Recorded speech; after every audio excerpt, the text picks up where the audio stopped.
Hey everybody, HEX here doing a live sealed commentary on HEX TCG MMO. Um, Focusing on trying to help new players get into draft, sealed, limited play in general, kind of learn some of the basics, be a little more comfortable when you do decide to start uh, actually forking over a little bit of plat to actually play PvP. Limited is one of the most popular forms. Um, Really, that TCGs are played in general, but definitely on Hex. Limited is draft and sealed and Swiss and competitive, all that stuff you see in the tournament lobby. Um, a really cool form of limited is a gauntlet. Gauntlet is basically an asynchronous sealed event. Asynchronous sounds a little complex. Asynchronous means basically on demand. So, in other words, like you enter a queue, but you don't have to play your games. Like I just opened 6 packs, and I'm gonna make a deck. When I'm ready to play, I hit play a game, and I go into a queue of other people doing the same, and we play one game. And the result of that game either is a win or a loss, but then that's it.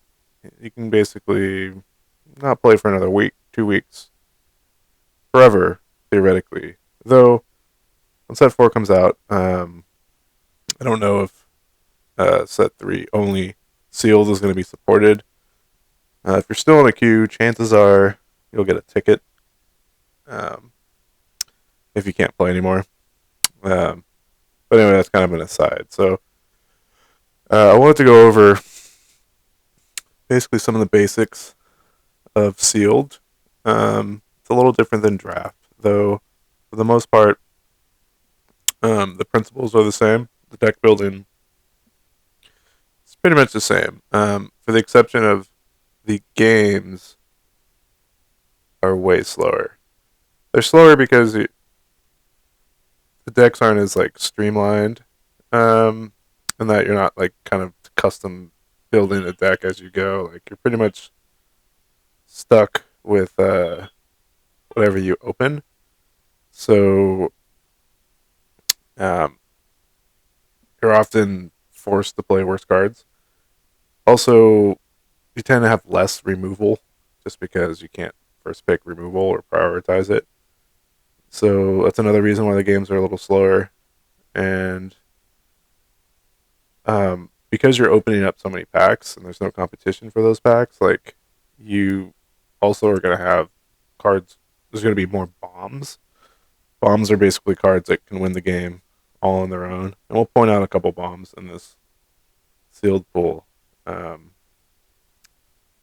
so there's this relationship between bombs and removal. This is constant tension in sealed, and also slow grindy decks. So things that take time to develop that maybe wouldn't be as potent in draft go up in value a little bit, and cards that deal with threats, um, while always important in draft, are like uber important in sealed. Um, so anyway, here's a pool. What I like to do is organize by shard and go through every shard and kind of get an idea of like what the power level is in each shard and kind of what archetypes I might be able to build. So here goes from common to rare. It's sorted by rarity, I believe. I'm looking down the line here and I'm seeing some spider cards. I'm seeing some good removal. I'm seeing some archetype specific cards like Abominate or Hatchery Broodguard. Though this card is arguably good in multiple archetypes because making spiders is good even if you're not spiders. Um, but like a Hatchery Priest, for instance, is probably a better spider card. You're not going to throw that in a sack deck. Um, Shadowblade Assassin is excellent in all decks, but Valthing Emerite's pretty much a spider card, right? Grond's Gift is great in long games. Definitely great in sealed, as the games are going to get dragged out quite a bit. If you guys don't know what Grant's Gift does, essentially transforms cards in your graveyard, turns them into zombies. It's a great effect in itself, but just to make it even sweeter, you can attach a major socket to it. Pretty much the most popular socket, for good reason, is the major Blood Orb of Cruelty. Because when this deals damage to an opposing champion, you may put target troop from a crypt into your hand. Oh, that's not the one. Though that is a pretty good one. You can just get all the cards from your crypt. Mm. But if the one deals damage cause isn't always possible. So, sorry, the major Blood Orb of Brutality is what I meant.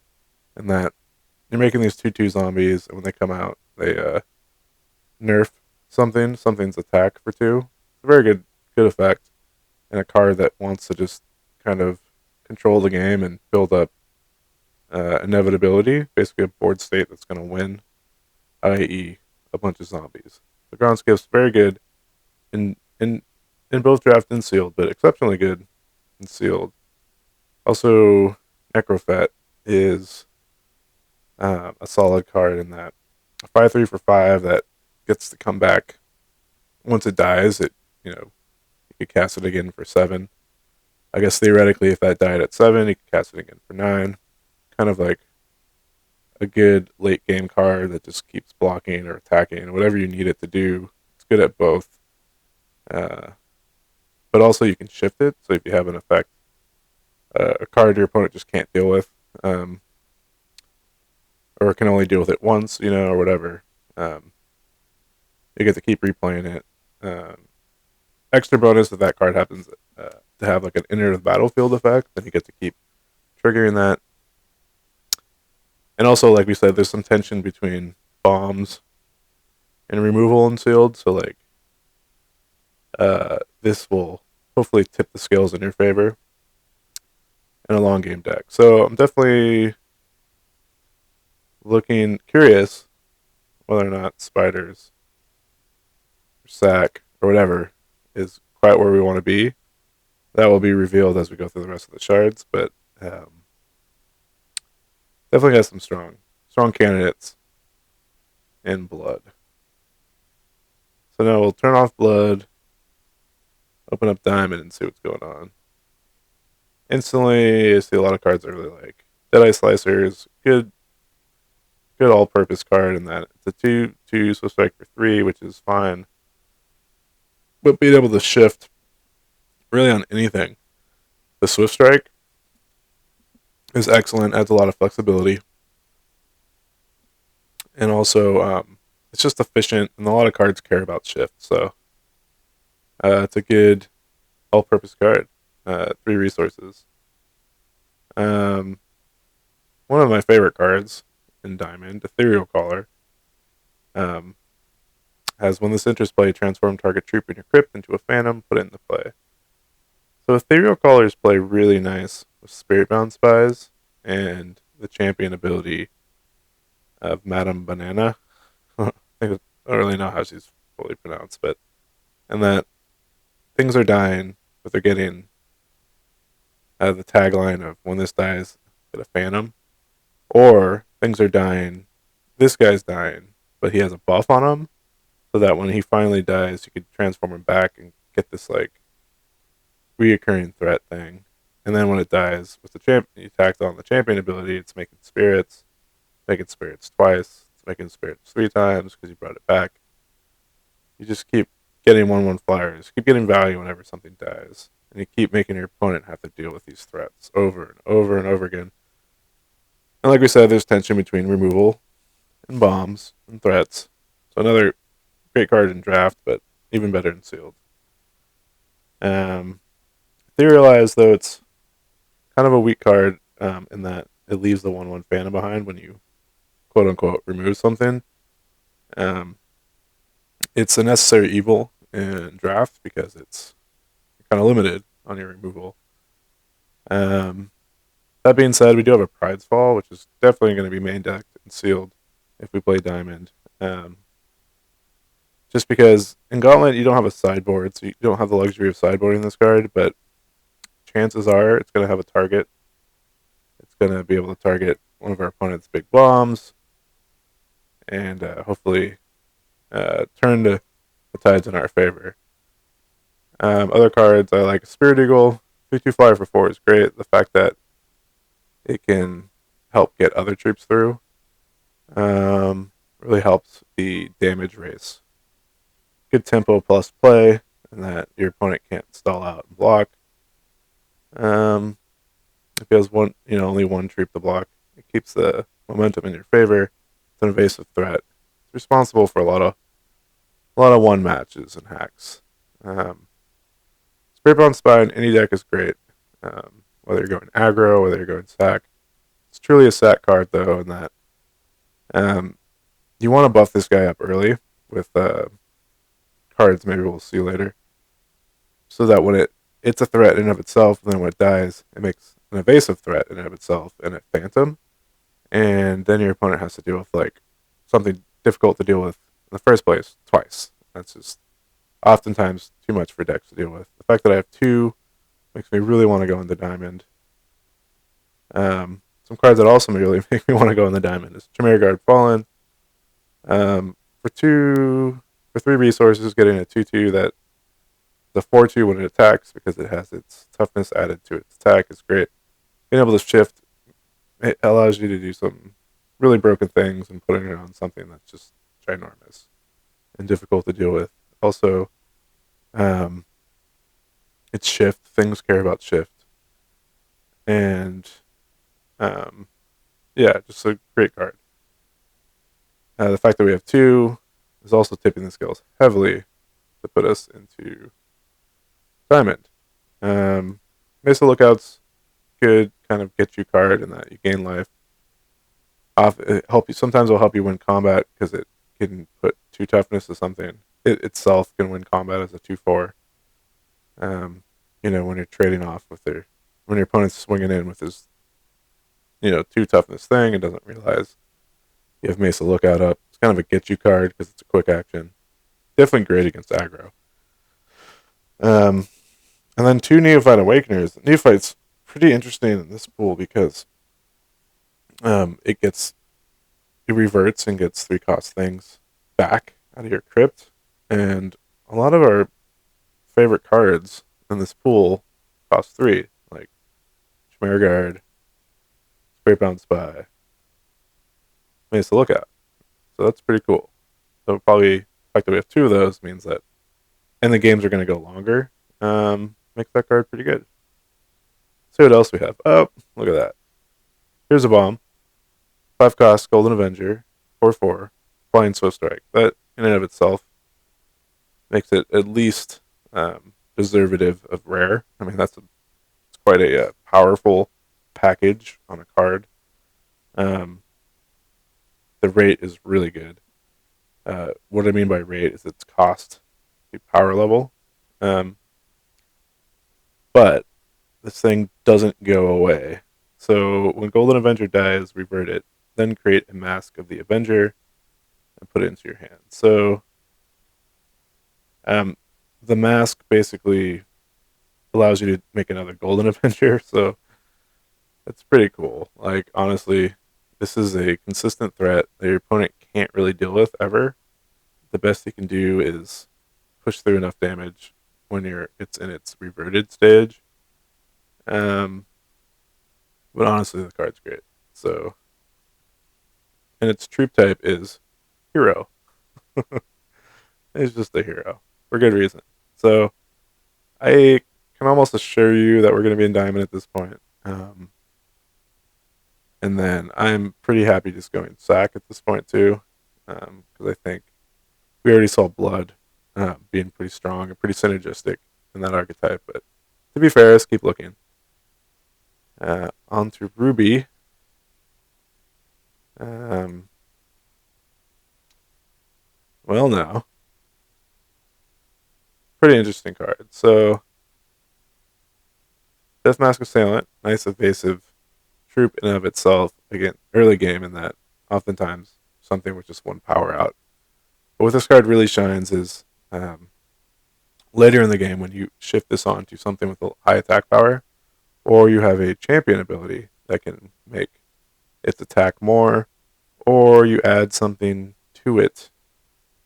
I don't see any examples here, but like a sword play, which gives something +4, +0, which then makes this a 6/1, which means it's going to be unblockable to most things because it can only be blocked by troops with attack less than that troop. So that's pretty great. The fact that we have two of them would normally make us think Ruby. We didn't already see such a deep pool in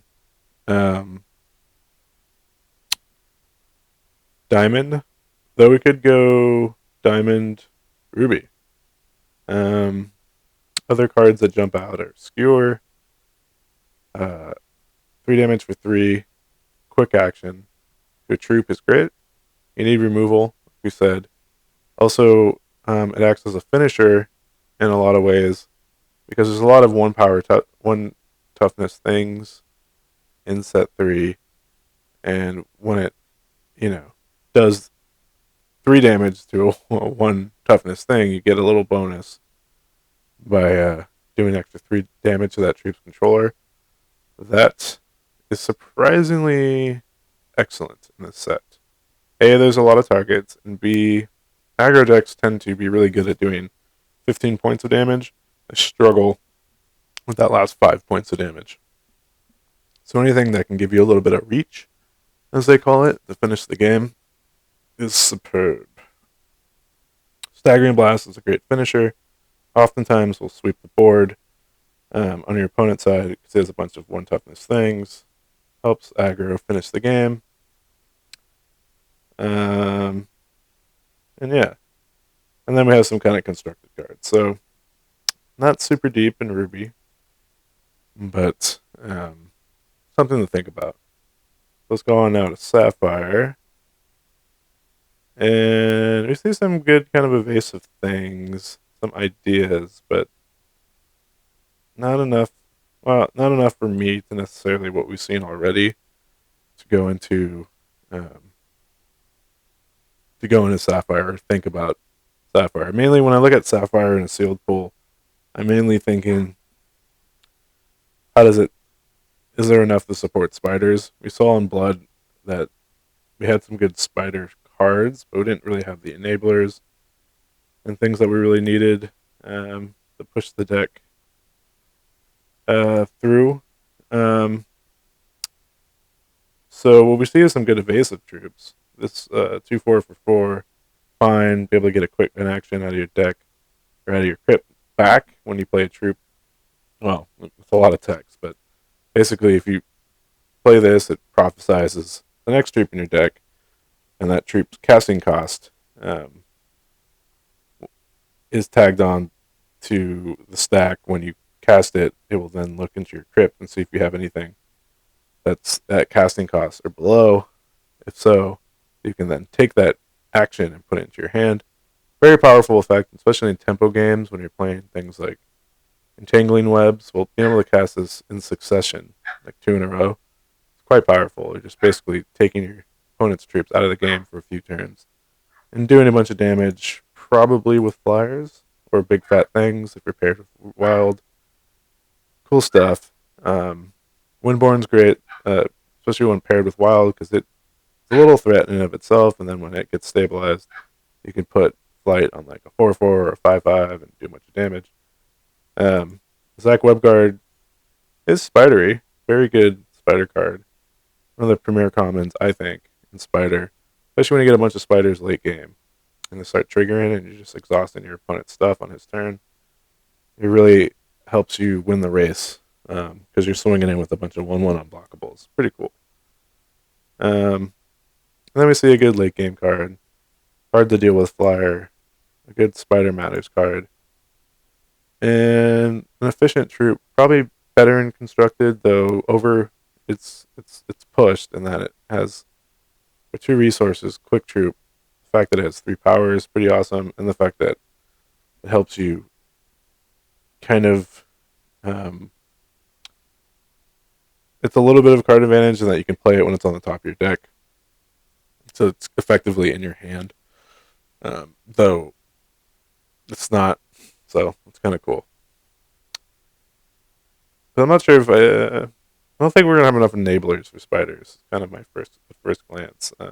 Only saw two, and then a removal. Um, Probably not enough to support spider archetype. We would play a lot of flyers, which is fine. We could always make that deck just the evasive threat deck, but my diamond's so good, and diamond doesn't pair that well with sapphire. That I think we're gonna push sapphire down the list. Let's look at wild. First thing I think of when I see wild is I think wild. I think of ramp. I think of might slinger decks, and uh, and for good reason. That deck's excellent. That champion's excellent. So here we got ramp, and that's about it. So two sources of ramp. Well, one ramp, one fixing, and we'd have to play a lot of elves in order for this to trigger. When this enters play, create a wild shard. If you have the elf allegiance, that means it's in your hand or out. Have an elf in your hand or on the board. Um, it's not guaranteed unless you have really good elves.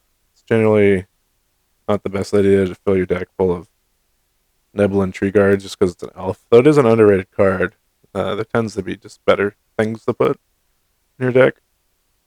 So anyway, point in case, we don't have a ton of ramp cards. Technically one. So it's going to have to be another reason. Probably like a bomb to really make me want to go ramp. Though Windsinger is pretty good and sealed because it's a late um, it's a late game champion and that can't really cast a dinosaur you make till you have 7 resources. And that's going to happen more often than not in sealed. So we see some good 5 drops, good defensive, flexible cards, a little bit of removal, solid 4 drops. Nice to have 2 vine lashes, especially in sealed. See a nice late game threat, a good customizable trick finisher, a nice anti aggro card, and possibly a Winter Moon or Wild Sapphire type card. This guy is not really that playable, but so yeah, pretty solid. You'd probably want to pair this with Sapphire and just kind of create a tempo ramp deck or Winter Moon deck. This card's really good in Winter Moon, playing it multiple times. So is Rights of the Dream. Even Vine Lash can be in the right matchup. But honestly, I'm pretty kind of already know where I'm at. We'll look at artifacts a little bit. Yeah, so these cards are good to have in sealed if you want to splash a bomb or something. But yeah, so I pretty much know where we're at. We're gonna be in a diamond diamond blood sack build. So let's build that. Um, I've built this deck a lot of times, so I'm not going to explain everything. I'm going to talk a little bit about it at the end. So, Abominate goes in the deck for sure. That goes in the deck for sure. That goes in the deck. That goes in the deck. That goes in the deck. That goes in the deck. That goes in the deck. That goes in the deck. You go in the deck. You go in the deck. You go in the deck. You go in the deck. You go in the deck. You go in the deck. You go in the deck. You go in the deck.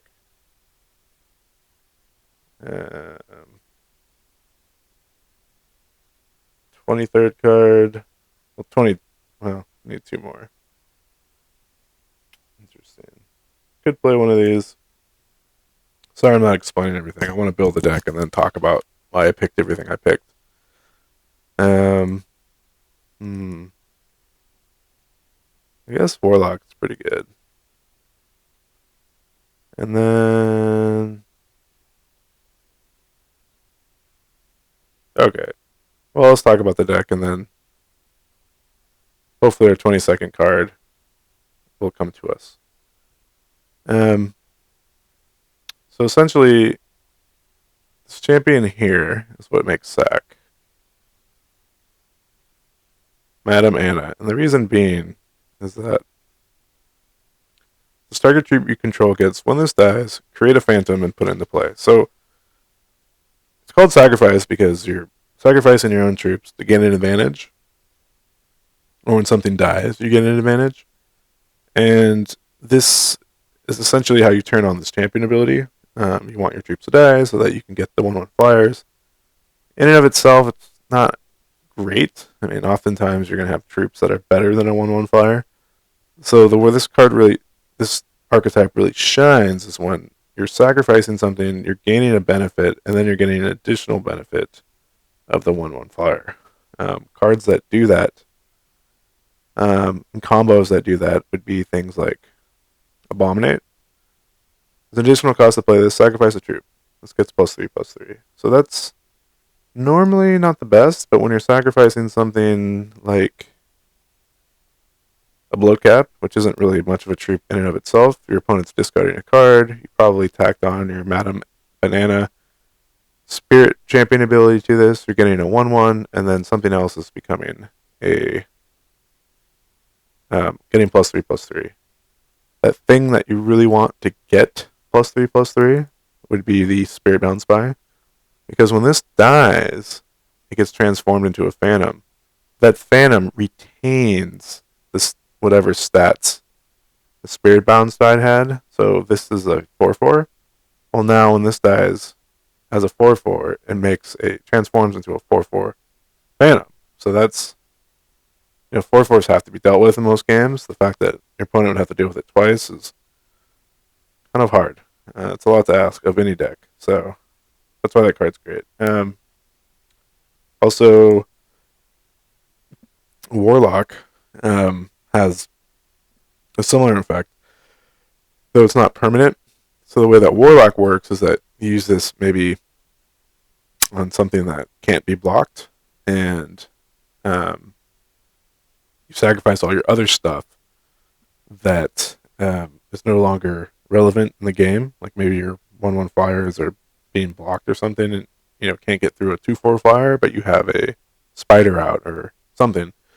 You can sacrifice your board to buff it up and win the game. Now, it's risky, so you typically don't do this unless your opponent's tapped out or something. But it's a nice threat of activation and a finisher for a deck that likes things to die. This card is not necessarily sack specific. It's just a solid diamond card. It's aggressive. We could tap it on to shift on to anything, and it would be better. But namely, pretty good on Shadowblade.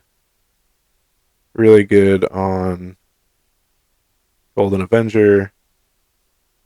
Could be good on a giant Spirit Bound Spy that we make. Yeah, so Sunseer isn't really just kind of filler. It's a card that we don't mind sacrificing. It's a card that, life drain's pretty good in the spirits because you tend to gain value as the game goes on. In other words, it can be aggressive archetype, but typically it's more of a long game strategy. You're just trying to build value and deal with your opponent's stuff, and then eventually just win with 1/1 flyers or some giant threat. So this card's good. It's just kind of filler. It's nice to have 2-drops. Sometimes, especially in sealed, your opponent won't have 2-drops or won't be missing shards and things like that, and just being able to swing in for 2 is good. The fact that typically your 2-drops trade with other 2-drops, the fact that this also makes something better before it dies means you gain some value, which is cool. And yeah, so we already talked about why this card's good. We already talked about the combos of Ethereal Caller. We already talked about Mesa Lookout. Garance is specifically great in sack because you're going to be filling your crypt with things that you sack or trade off or whatever, and just being able to get back those zombies and control the board by nerfing your opponent's stuff with Major Blood Orb of Cruelty, which we're going to socket right now. It's pretty excellent. This guy here is a sack enabler, one of two, and sometimes it shines, sometimes it doesn't. It's really good against slower decks that tend to dump a lot of resources into one threat and have like one troop on the board. Because then you're like, yeah, sure, I'll trade a Merciless Color for your, Smash It On or whatever. We already talked about why this card's good. Again, it's a lot of Crypt synergies. This card's good late game. Um, so I really like this deck in Sealed specifically, though I'd be happy to play it in Draft. Now our question is our 22nd card. Why 22? Because we want to play 18 resources. Why do we want to play 18 resources? Because we have double thresholds in two shard types. I basically don't want to stumble. So I tend to lean on the side of 18 resources if I have a double threshold requirements in two different shards. Though looking at this, we could probably get away with less blood, but the fact that a champion ability needs blood as well kind of incentivized me to play it on the safe side. So I'm thinking Etherealize could be okay. Just add extra removal for this deck because our removal, we have one conditional removal and one catch-all removal. I think in Sealed, sometimes it's better to err on the side of removal, even if that removal is bad. Other card I'm thinking about is Sudden Awakening. A little too clunky for my taste in Draft, but in Sealed, I think it's not unreasonable to consider, plenty of turns where, I'm going to have some giant thing, my opponent's going to kill it, but I'm just sitting on Sudden Awakening the whole time, and I get to play it back.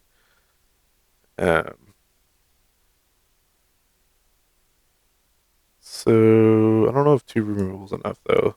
That may be a little bit when more our deck may not need it, whereas we may really need an Etherealize. Yeah, I'll play Etherealize. I practice what I preach, and err on the side of removal. What I mean by win more is, our deck doing some pretty proactive, powerful things on its own. Doesn't need that power bump where it does need the ability to answer my opponent's threats. Bombs because it's sealed. So that's the deck. Important thing to always remember if you're brand new is check your sockets before you hit save. Not as big of a deal in Gauntlet because you're not going to be thrown into a game right away, but still something to get in the habit of. I think that's it. Okay. So we'll save, and we're ready to go. So hopefully, if you have any questions or concerns or any picks seemed, or any deck choices seemed confusing, or if I could have done something better, or if something wasn't fully explained, please leave it in the comments. Questions, totally welcomed. I make these to connect with you guys, really. The only reason. And yeah, thanks for watching, and hopefully this was helpful.